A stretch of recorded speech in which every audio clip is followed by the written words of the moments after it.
Assalamu alaikum wa rahmatullahi wa barakatuhu. Welcome back to Purely Islamic.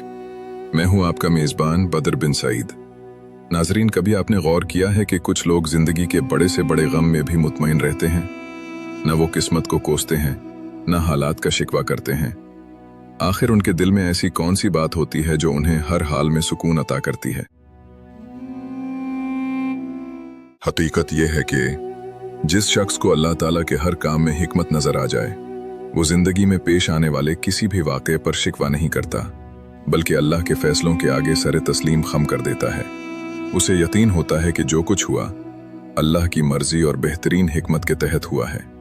इसीलिए जब मुसीबत आती है तो वो सब्र का दामन नहीं छोड़ता, और जब नेमत मिलती है तो गुरूर नहीं करता, बल्कि शुक्र अदा करता है.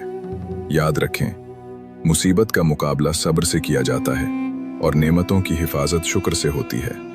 जो इंसान सब्र और शुक्र को अपना ले, उसके दिल में सुकून उतर आता है और वो हर हाल में अल्लाह ताला से राजी रहता है. अल्लाह ताला हमें भी अपने फैसलों पर राजी रहने, सब्र करने और शुक्र अदा करने की तौफीक अता फरमाए. आमीन या रब्बुल आलमीन. अगर ये बात दिल को छू गई हो तो वीडियो को लाइक और शेयर ज़रूर करें, और मज़ीद ईमान अफरोज़ बातों के लिए प्योरली इस्लामिक को सब्सक्राइब करना ना भूलें. अस्सलामु अलैकुम व रहमतुल्लाहि व बरकातुहू.